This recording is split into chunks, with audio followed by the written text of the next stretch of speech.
Assalamualaikum warahmatullahi wabarakatuh.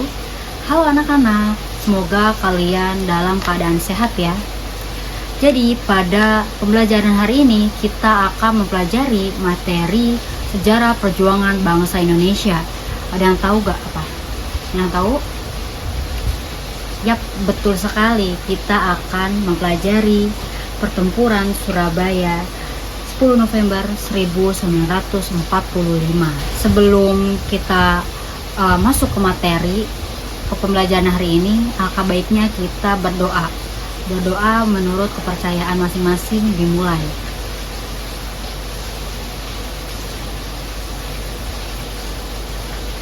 Berdoa tak pernah usai. Jadi sebelum kita memasuki pembelajaran, Ibu ingin kalian tuh menyaksikan cuplikan Surabaya, kondisi Surabaya saat setelah proklamasi kemerdekaan Indonesia.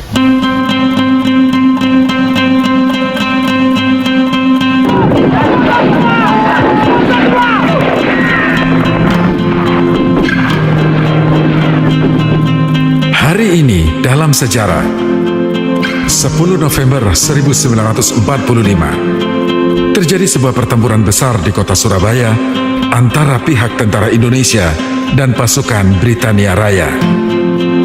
Pertempuran ini tercatat sebagai pertempuran terbesar dalam sejarah Revolusi Nasional Indonesia.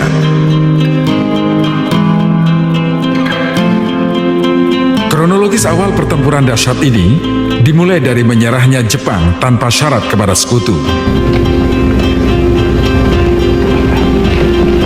The Supreme Commander of the Allied Powers. Dari video tadi kita dapat melihat bahwa setelah Indonesia merdeka ini kondisi Surabaya itu masih belum sepenuhnya aman, di mana masih terdapat ancaman dari pihak asing yang ingin kembali berkuasa.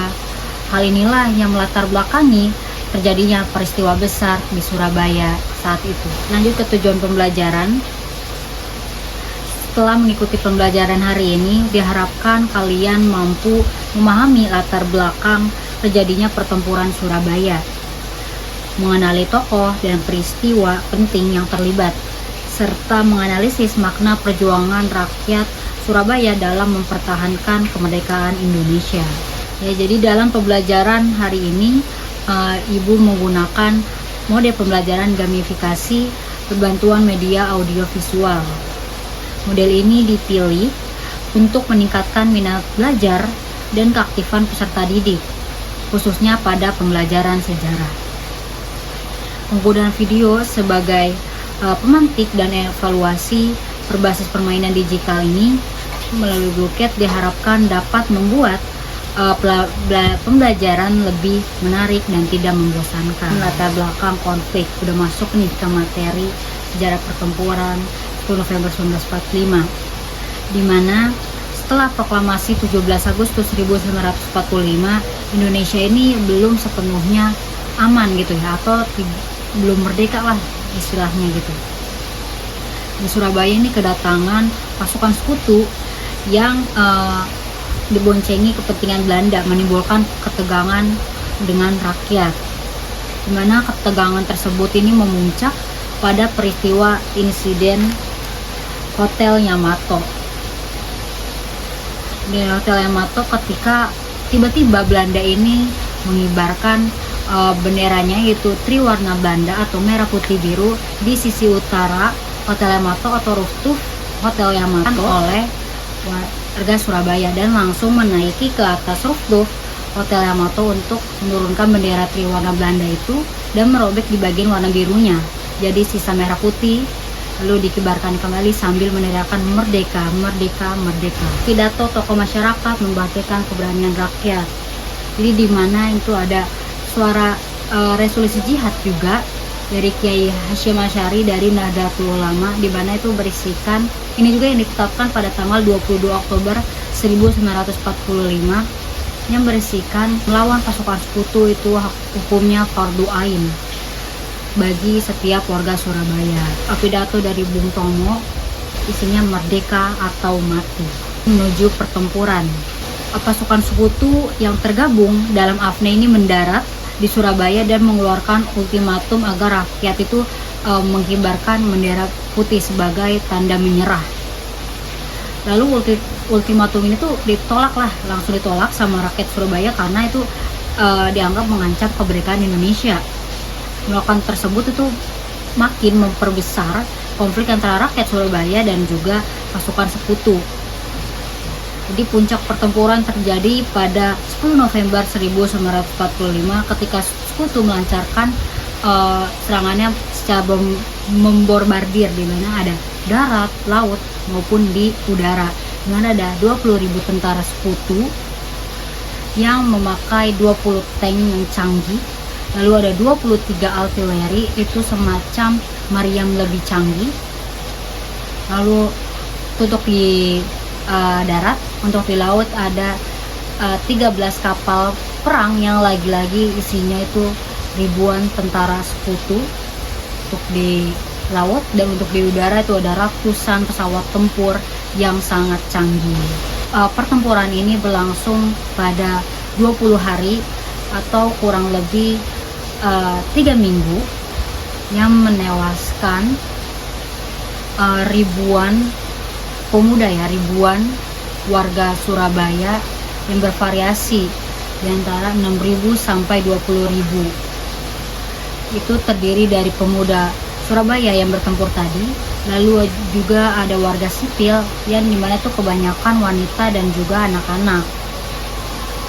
Surabaya pun kalah, lalu pasukan sekutu ini mengusir sisa warga Surabaya. Alhasil ada kurang lebih 150.000 lebih warga Surabaya yang terpaksa meninggalkan Surabaya dan mengungsi di kota-kota lain. Makna dan dampak walaupun Surabaya ini jatuh secara militer, kalah secara militer, mereka ini menjadi simbol perlawanan rakyat, mana pada tahun 1959 Presiden Soekarno menetapkan 10 November 1945 ini menjadi Hari Pahlawan Nasional, dimana Presiden Soekarno itu ingin warganya atau rakyat Indonesia mengetahui jasa pejuang Surabaya saat itu. Untuk mengetahui sejauh mana pemahaman kalian terhadap materi yang telah dipelajari tadi, Ibu melakukan evaluasi pembelajaran melalui kuis digital berbasis gamifikasi menggunakan Bluecare. Kalian bisa scan. Ada macam-macam ada kafe, juga ada bisa kayak soal biasa gitu, soal biasa gini. Cuma ini berbasis game karena saya menggunakan model gamifikasi, jadi ini itu semacam kita merestock makanan. Syarat yang merestock makanan itu kita harus menjawab pertanyaan. Kebatian Brigjen Ahmad Ismail Habibie terjadi setelah pendirian dengan pemerintah RI. Benar. Lanjut kita kasih makan ke ini lagi. Tokoh yang dikenal oleh Dato itu berapa? Bung Tomo.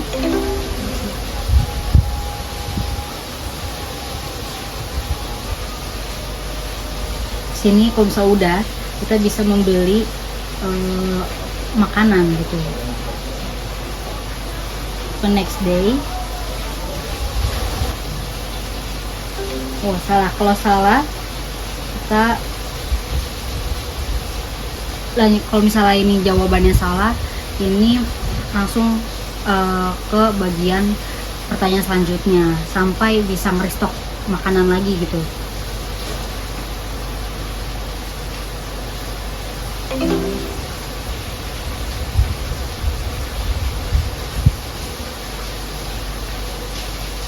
Ini secara terus menerus. Lanjut ke bagian penutup. Jadi sebagai penutup dapat disimpulkan bahwa pertempuran Surabaya ini merupakan bukti nyata semangat perjuangan rakyat Indonesia dalam mempertahankan kemerdekaan. Semoga nilai nasionalisme dan persatuan dari peristiwa ini dapat kita teladani dalam kehidupan sehari-hari. Mungkin itu sekian dari saya, Mutia Inma Yasmin. Terima kasih atas perhatian kalian semua. Wassalamualaikum warahmatullahi wabarakatuh. Bye.